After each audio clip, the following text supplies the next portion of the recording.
So along those same lines as looking at the map, whenever you're talking about the ocean, you're talking about international issues.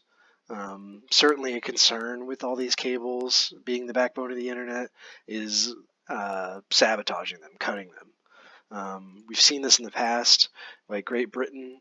At the very beginning of World War One, the first thing they did was they cut Germany's telegraph lines to France, Spain, and North America, completely neutering their ability to communicate.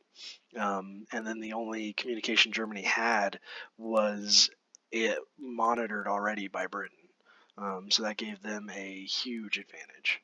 Another example, a more recent example, Egypt in 2013, these three scuba divers were caught trying to, well, I mean, to a certain extent, they succeeded in sabotaging a cable that connected Europe to Egypt. 60% of the traffic from Europe to Egypt was disrupted.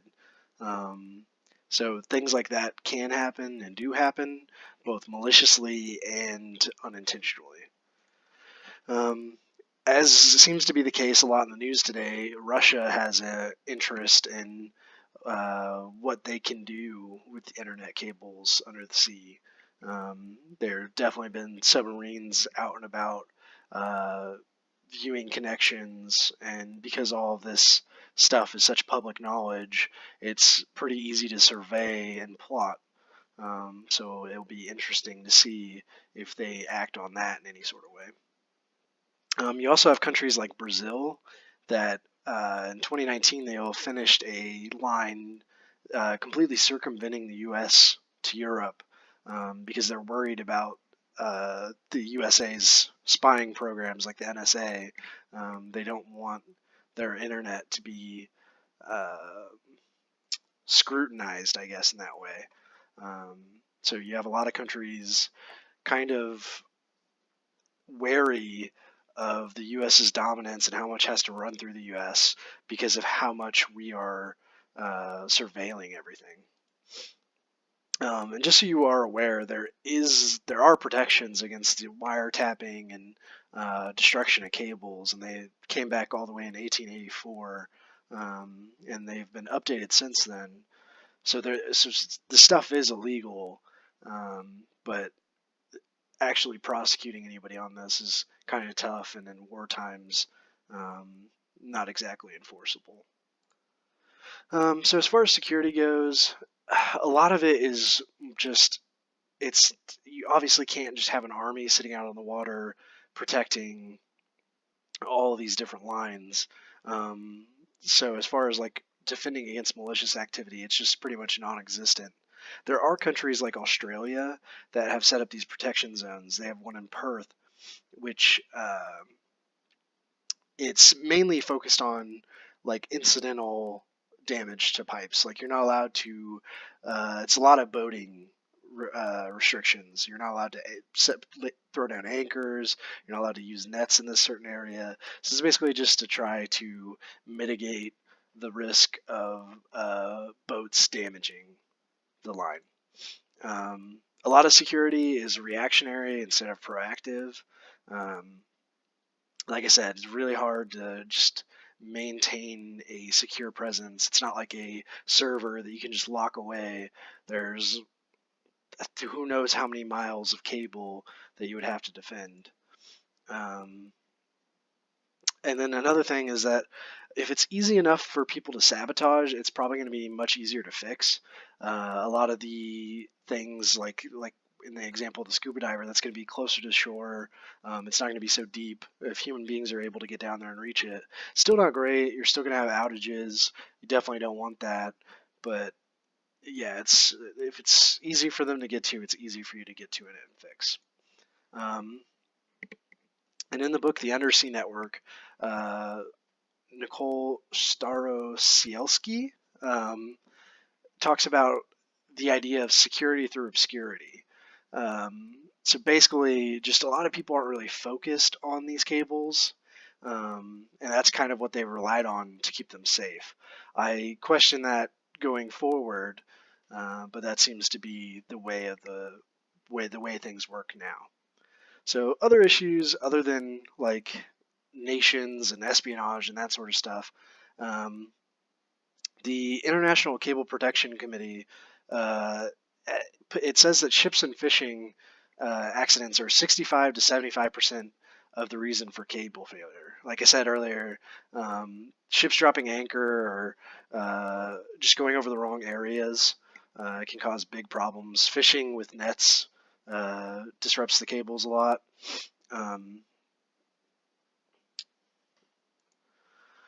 Another thing, well, and let me go back to the ships and fishing. That's another thing regarding security.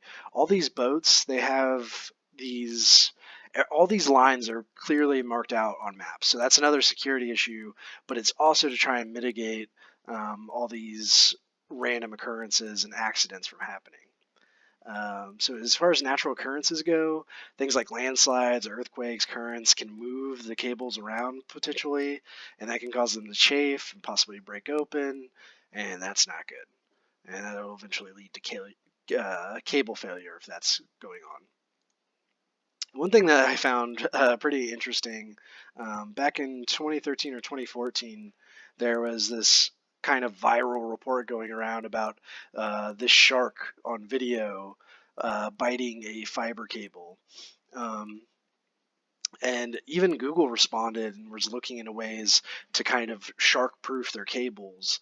But this seemed to be a really overblown issue because of this video. Not saying it doesn't happen, but again, the International Cable Protection Committee puts sharks and other fish as disrupting the cables at less than 1%.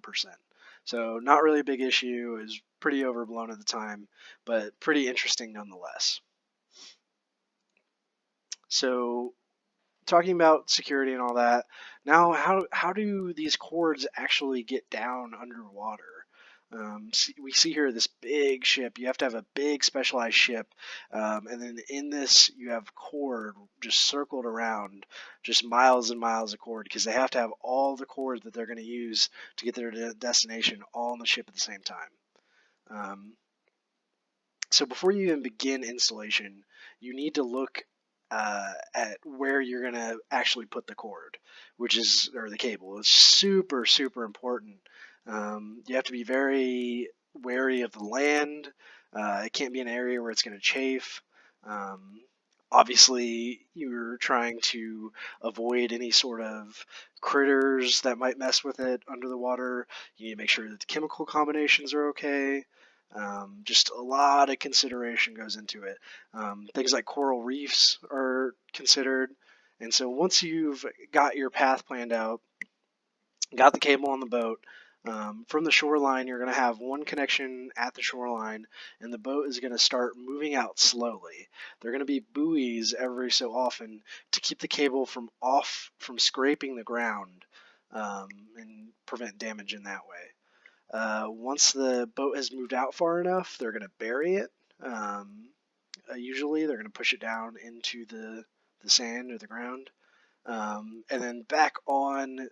The boat's going to stop there, and then back on the shore, you're going to run tests to make sure that section of cable is working. And then you're going to repeat that process ad nauseum until you reach the other side. As far as repairing cables is concerned, I have a GIF that I'll show at the end that I think sums this up really well. First, you're going to dig out the damaged section with a hook. You're going to test that section for failure. And you're going to remove whatever non-functioning cable bits there are. You're going to repeat that for the other end of the cable. You're going to then connect them back together, and you're going to test them one more time, and then you're going to replace them and put it back down in the ground. So here's the GIF that I'm talking about. Is picking up one end of the cable. Oh, this is in progress, so let it restart. So it's picking that up with a hook, keeping it up, bringing the other side up. They're fixing them, splicing them together, putting them down, burying it. Okay. So you may find yourself asking, like, why do we spend all this time and money and energy in putting cables underwater when we have all these satellites that we could take advantage of to use for the internet? There are a lot of reasons why satellites just aren't now nor maybe ever the go-to for internet. One of the biggest is latency. So these satellites are far away. Sending that information up to space and then getting it sent back down to us is just a lot of times creates um, a completely unwanted delay that we just can't really tolerate. Bandwidth is also an issue for satellites. They just don't have the amount of bandwidth that fiber does. You're just able to send a lot more information with fiber, so that's another advantage. Cost is an advantage, even though putting cable under the water is very, very, very, to many, prohibitively expensive. Putting satellites up is also prohibitively expensive. You also already have a lot of satellites up in orbit. There's just a lot of issues with satellites. And then, of course, in interference, you're getting more interference with the current tech going through airwaves than you would going through fiber. Really, the only advantage that satellite has currently is that it's able to cast its connection out over a wide area without like fiber. You would have like sending fiber to each house, especially in rural areas, is much is very difficult and can be prohibitively expensive. But that one advantage is outweighed by like all of this negative. There could be a future where satellite technology improves to the point where maybe we're able to leverage that and take advantage of it. But for the foreseeable future, fiber will be the way to go. So, and as I kind of just predicted a little bit, fiber's obviously going to be here for a while. But there are some things to be wary of, and I think after doing research for this project and kind of seeing the laissez-faire attitude towards security and seeing Russian interest and all the relatively minor attacks that have been done, if somebody comes up with a plan or really coordinates in such a way, they could really do some major damage to the internet, which could have some huge ramifications to everybody beyond just like not being able to access YouTube. It could have some huge financial ramifications. If it's done in a strategic way, you could cut off a lot of communications with a certain country. So that's something to be really wary of that I don't think is discussed enough. And along with that, I could easily see there being more legislation and security around this sort of stuff. Like I said, it's not really possible to put a standing army over these cables to protect them. But right now, it seems like they're just kind of banking on that nobody's going to do it. So this may be one of those things that has to be reactionary after something major has been done. But certainly, I could see more focus being put on these super important cables that are just not really, just kind of taken for granted that no one's going to do anything to them. And finally, I can see there being more investors and more redundancy put in place. Again, you have all of this international internet backbone relying on basically 400 cables, many of which, especially when you're talking about leaving the United States, kind of cross very similar paths. And you have a lot of private companies like Google that are laying their own cables, things like that. I can definitely see more of that, and I can see people looking to create a bit more redundancy, maybe take some different paths if possible, to ensure that if, my first point, if you have a country like Russia going out and trying to damage cables, that make that job more difficult and maybe mitigate the risk and the widespread nature of outages. So here are my sources for my research, and then now we got a little quiz over this presentation. So the first question is, what was originally used as insulation in underwater cables? And then, as I talked about, that's gutta percha, which was the tree sap-like stuff that was used for insulation in the early telegraph cables up until the 1930s. It's actually still in use today. If you've had a root canal, they use it for that. They use that for fillings. So number two, what is petroleum jelly used for in underwater cables? It's used for water resistance. It's one of the water resistant mechanisms, along with the aluminum layer, to try and keep the cables nice and dry.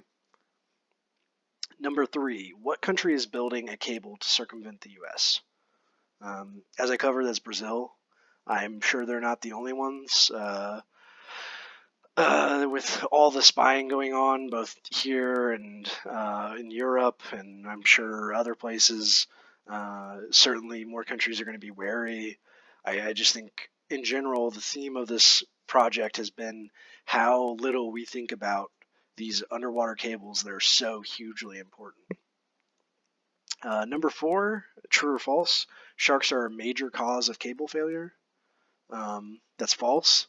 Well, like I said, sharks can cause cable failure. There seems to be this unexplained attraction to these underwater cables by sharks and some other fish, but ultimately they're not a major cause for cable failure. Like I said, it was less than 1% are caused by sharks and other fish. And finally, what advantage does satellite have over undersea fiber?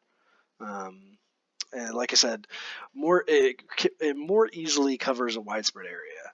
And while that is an advantage, and maybe if technology and satellite improves in other ways, or we find some workarounds, that could be leveraged and taken advantage of. But right now, that advantage is outweighed by all of satellite's flaws that fiber just currently does better. All right.